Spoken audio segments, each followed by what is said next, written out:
এটা খেতে হবে না, এটা না খেয়ে তোমার যা জোশ। এটা খেলে শুধু জোশ নয়, তোমার হুঁশও উড়ে যাবে।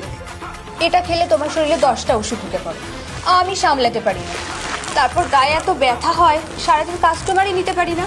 কেন কাস্টমার নিতে হবে কেন? হ্যাঁ, আমি তো আছি, আমি পুষিয়ে দেবো।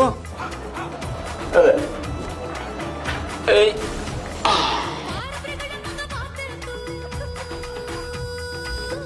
500 হলো আজকের, 500 কালকে, আর এখন জোর খেলা।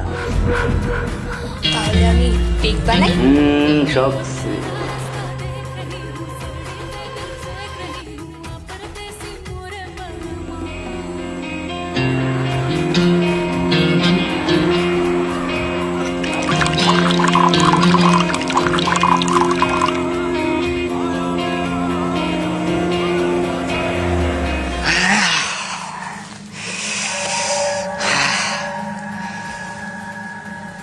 তুই আমার দিলটা না একদম খুশ করে দিস জানেমান, এই জন্যই তো বারে বারে তোর কাছে ছুটে ছুটে আসি।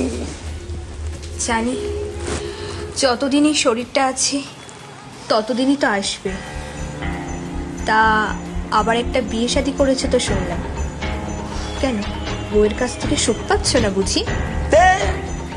কার কথা কখন বল, ওই যে কথা আছে না, ঘর কা মুরগি ডাল বাড়াবো। কোথায় আসমার, কোথায় তুই? তা এতই যদি টান, তাহলে আমাকে নিয়ে আলাদা করে ঘর বাঁধছ না কেন? আমার এই বারোয়ারি মাল হয়ে থাকতে একদম ভালো লাগে না।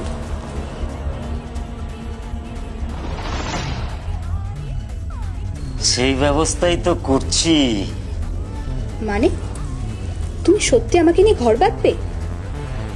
ঘর বাঁধবো বললে কি ঘর বাঁধা যায় নাকি? হ্যাঁ শোন না, আমার একটা ভাই আছে জানিস তো, মামাতো ভাই মৈদু। ওই গাইঘাটা আঙ্গুরঘাটা গ্রামে থাকে, আমার সাথে কাম ধান্দা করে আর কি।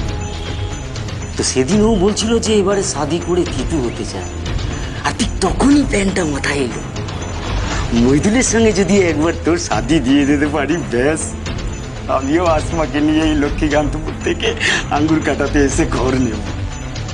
আচ্ছা, তুমি গাছেরও খাবে আবার তলারও পোড়াবে? হ্যাঁ, এরকম কেন বলছিস? হ্যাঁ, তুই তো জানিস যে আমার একজনকে দিয়ে মন ভরে না। আর তাছাড়া তোর দিকটাও দেখ, মৈদুল যদি একবার তোকে শাদি করে তাহলে তোর দিকে কেউ আঙ্গুল তুলে দেখাতে পারবে না। কিন্তু তোমার ভাই যদি আমার ব্যাপারে জেনে যায়? হ্যাঁ, সেটা কি করে জানবো? এই তো তোর আমার মধ্যে, আমি আর তুই শুধু। কিন্তু আমি ওসব ধর্ম টর্ম বদলাতে পারবো না, আগেই বলে দিলাম। আরে ওসব কিচ্ছু করতে হবে না, সব আমি ম্যানেজ করে নেবো। তুই শুধু বল রাজি আছিস কিনা। কিরে চুপ করে আছিস কেন, কিছু বল। ঠিক আছে, তুমি যখন বলছো। এ হুই না বাত, এই খুশিতে চল আরেক রাউন্ড খেলি। আবার? এখন নতুন নতুন শর্ট ফিল্ম এবং ওয়েব সিরিজ শুধু আমাদের চ্যানেলে নিচে দেখুন। OTT প্ল্যাটফর্ম 99 কে সাবস্ক্রাইব করুন।